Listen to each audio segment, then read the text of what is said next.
Hello, and welcome to the Excellence Through Execution podcast. I am your host, Jason Weseman, and today I am joined by Chris Corkery. He's the CEO of Hundred Acre, an absolutely fascinating company. Chris, thank you so much for joining us today.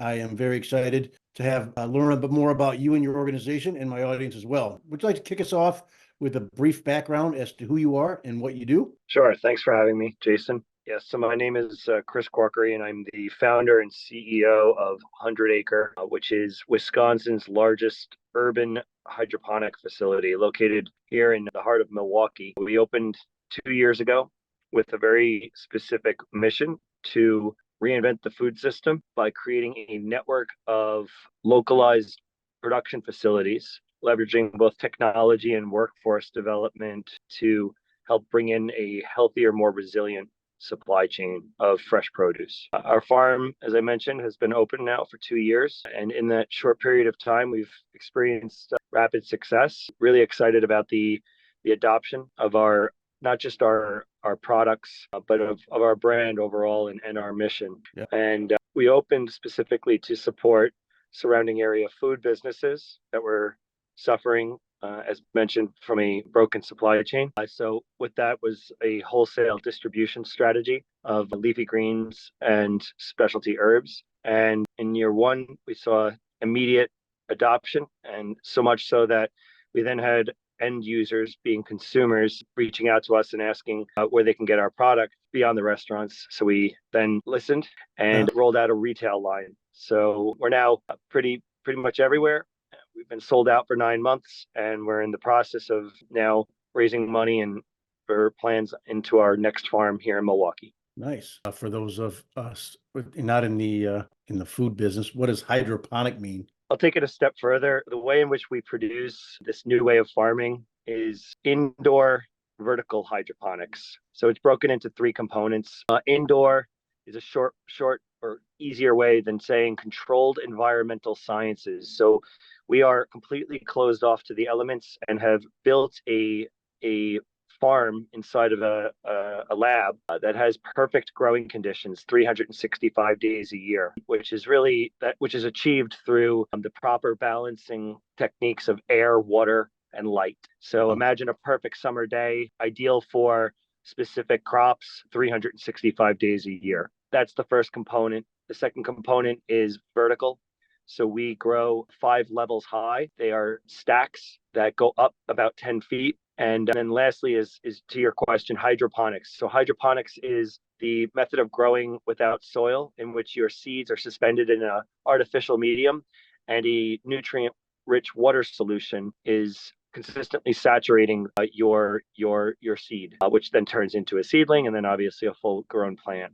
So there is no soil, there's lower waste, and in fact, even though it's called hydroponics, you would think that there's a tremendous amount of water being used. We use about 95% less water than soil-based farming. So when you see these issues that are starting to really surface across not just our country, but the world regarding water scarcity, this is not only a wanted application, but a needed application. Wow, very cool. So what you're basically saying is you can't grow 365 days in Milwaukee except inside. You got it. The result of those three components, indoor vertical hydroponics, results in an efficiency that is 35 times more productive per square foot than soil-based farming, because we have a longer season, which is there is no season. It's just all the time. We grow in cubic feet instead of a square foot. So in 1 square foot, we're growing actually 5 times, since we are stacked 5 high.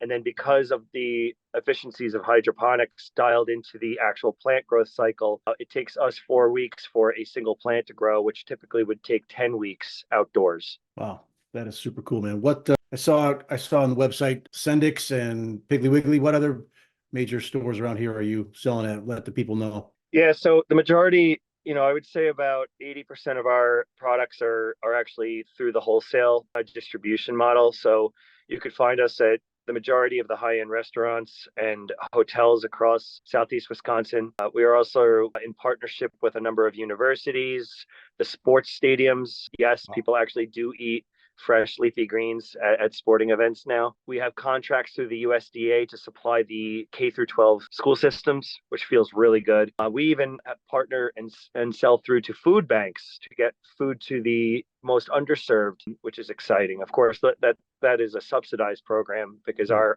products are premium. And then lastly, for our loyal end consumers, we are in the Outpost chain, Piggly Wiggly, Sendix, Go Grocer, which is a small premium franchise, and soon to be Kroger's. Awesome. Great job. Very impressive. What inspired you to start your own business, or what inspired you to start this business? What was the initial spark that led you to take kind of the entrepreneurial jump? There wasn't a moment in terms of the desire to be an entrepreneur. I felt this way since I had memories, always tinkering and creating. Really, I'm not so much of an engineer type.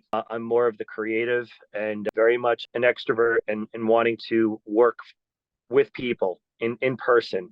And that desire, it's fulfilling. And what that kind of leads to is wanting to start your own business because you're in charge and you're bringing people together around this common idea, right? It's not always pretty, that's for sure. People are imperfect. I'm imperfect. But by creating a business that is tangible, in farming specifically or working with food, right? Computers haven't replaced that yet. It allows me to kind of bring people together and have that face-to-face interaction. So that's always been there. But it didn't always exist this way. I started out my career first working in the corporate advertising across, global brand development for about a decade in New York City. And I was pretty young and very aggressive. And I wanted to do a lot. And I rose pretty quickly through the ranks in that 10-year period. And I did well, financially and in terms of, the services for our customers. Unfortunately, it took its toll and I burnt out. It was sort of a golden handcuffs feeling. And at 30, I think I had my midlife. Hopefully that's not my midlife crisis, but I had the proverbial midlife crisis at 30. I quit or retired, I should say, and enrolled in culinary school and became a professional chef in Manhattan. And I worked under some of the best chefs in the world and learned a lot. And my purpose in doing that is I felt very disconnected and unfulfilled working in corporate advertising at that stage. I was removed from the end product. I was removed from the end consumer. I just had, I was making a lot of money, not really doing a lot. Yeah. So when you work in food, the funny thing is you end up not making a lot of money at all, but doing a lot. So call it a bit masochistic, but I felt like I had to pay my dues. So I went back to the basics of working with raw ingredients, working with my hands, sort of putting things together and creating a dish. And that's metaphorical just as much as it is literal. And it was very fulfilling because honestly, you perfect the process. And if it sucks, people spit it out. I mean, that's just the reality. And that's not how a lot of the, business community is anymore. There's so much fluff. So it's one of the last environments. What's that?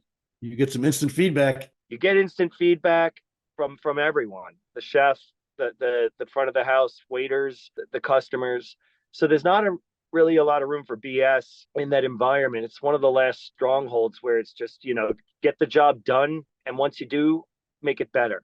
Always make it better. However, I didn't go into that space to become a chef or own a restaurant, So here I am learning a lot about our food system. I'm working with farmers who were driving down in the middle of the night from upstate New York to sell their fresh produce at markets. Fun fact, the newbie chefs are tasked with, basically racing to the markets at 5:30 in the morning to beat out the other newbie chefs from other restaurants so you can get the best produce. It's almost a little bit of a game. Yeah, but I'm in this urban oasis type mentality, the biggest city in the world with the greatest amount of opportunity. And I start getting turned on to the fact that these farmers are here in the early mornings and I'm sourcing from them. And that started to really turn me on to the world of ag tech and controlled environmental sciences, because what it does is it enables you to bring the outside in. It now allows us to bring farming into the inner city. And I find that really exciting, both as a mission and brand and marketing tool, but also as a business in and of itself. It has so many incredible opportunities surrounding it, when you are able to profitably grow all natural fresh produce in a distressed warehouse in an underserved community. I mean, think about what that does. It creates an ecosystem in and of itself. So the spark was really that I got burnt out and I shifted over to working with my hands. And then that led me down the path to where I am today. Amazing, amazing. Kind of like you're giving back, Feels like it every day. That's very cool. What, you're the CEO, you're running a company. What are some of the common misconceptions about running a business? First of all, make sure no matter how much money, financial runway you have, triple it. Yeah. What will go wrong, and then it'll go wrong again. Usually the mistakes that are surfacing are due to your own faults.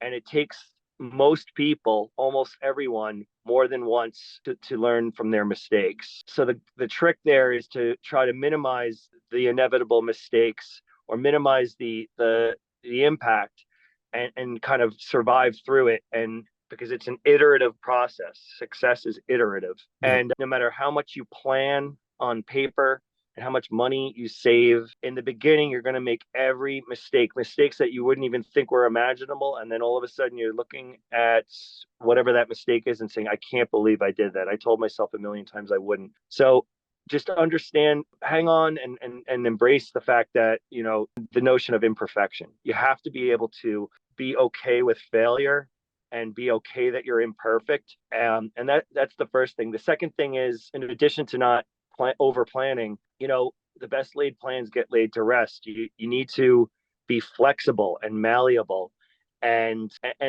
passionate, because in the beginning it's not fun. It's not fun. I mean, I've not met a business owner who said it was so awesome and enjoyable launching this company. So, you got to be really passionate about that process. The best analogy I could think of is when launching a company or even just a small business that kind of the model pre-exists, like a hair salon. You're having a baby. You're having your first baby. And while you love the baby, it could be brutal, right? You're not getting any sleep. It's a constant suck on resources, but oh God, it's so cute and it's your baby. Yeah. It's the best baby in the world. You have to have that mentality to survive it.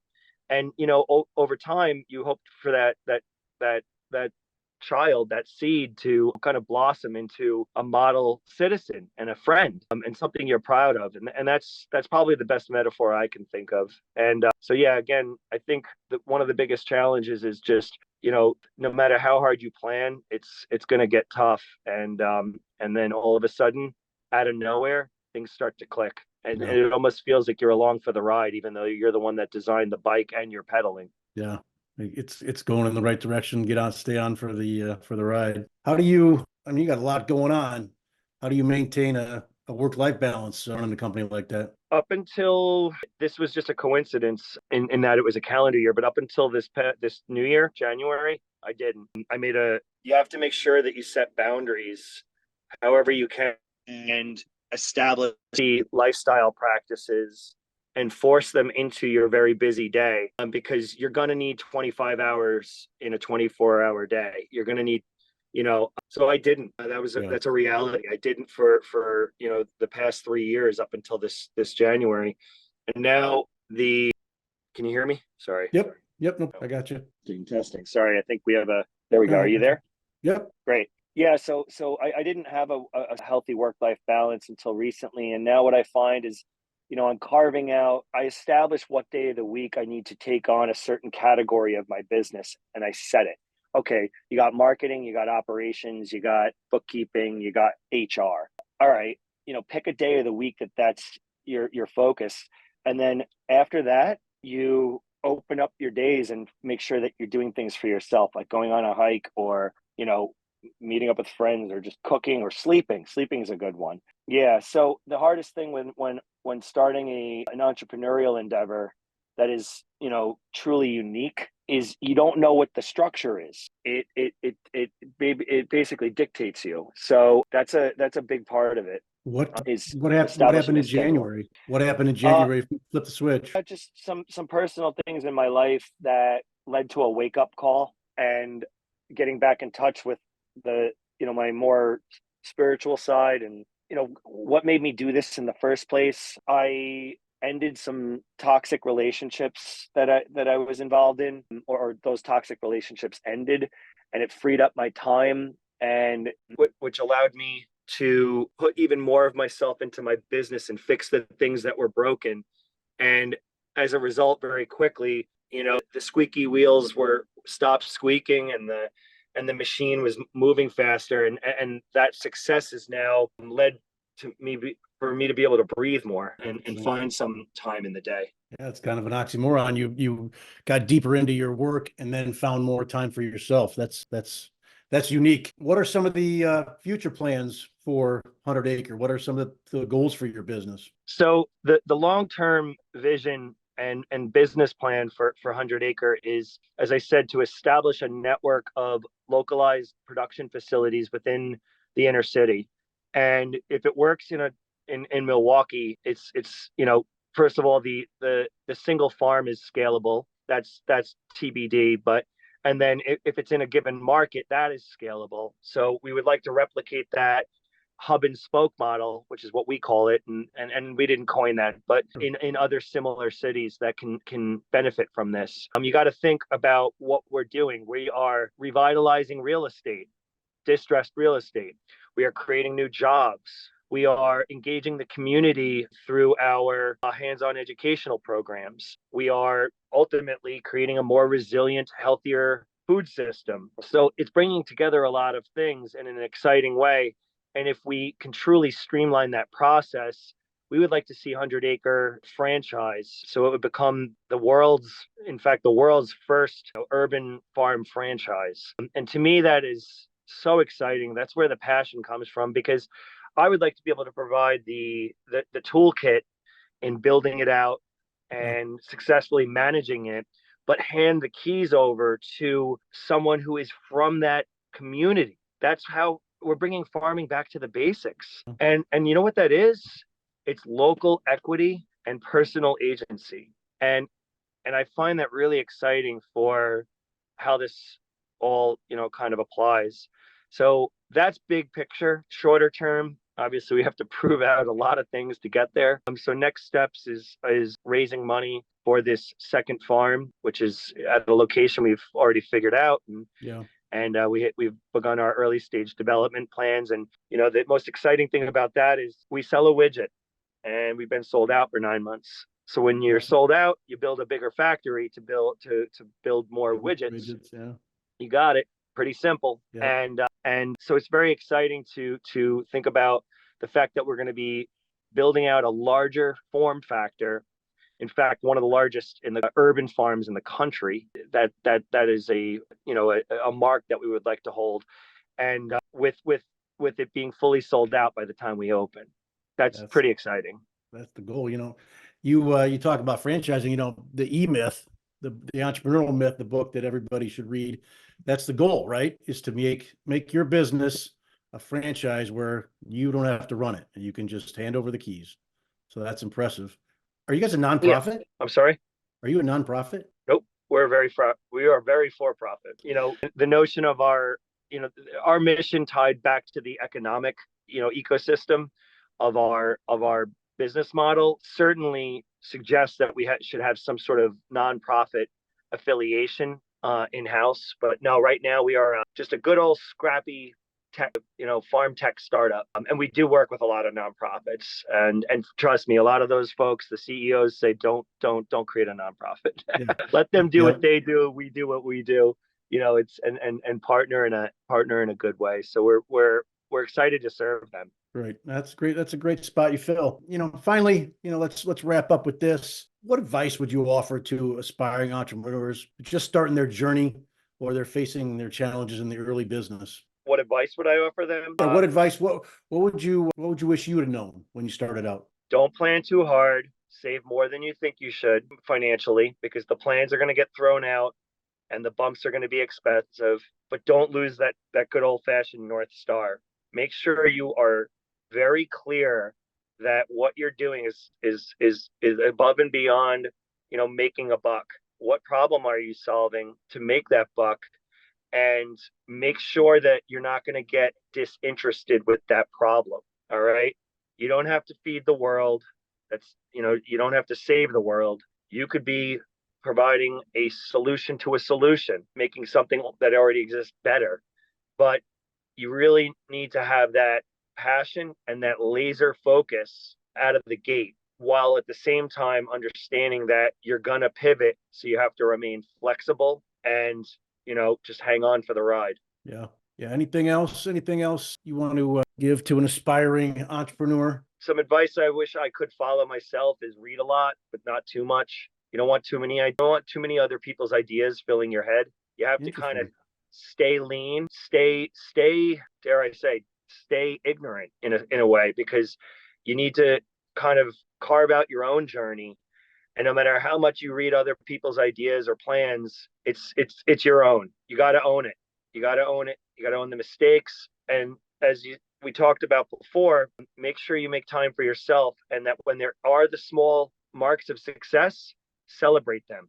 Yeah. Right. Take credit, but not too much. Stay humble. That's amazing advice. I've never considered don't read too much, but that's a good call out. Well, hey, you know what? I really appreciate your time, man. Thanks a lot, Chris. It was really great meeting you. You got an awesome company. I'm definitely going to run up to Sendix and see if I can find some of your stuff. So we'll wrap up today. That wraps up this episode of Excellence Through Execution. Thank you all for joining us. I look forward to seeing you on our next episode. Have a great day. Thanks, Chris. Thanks. Bye. Appreciate it.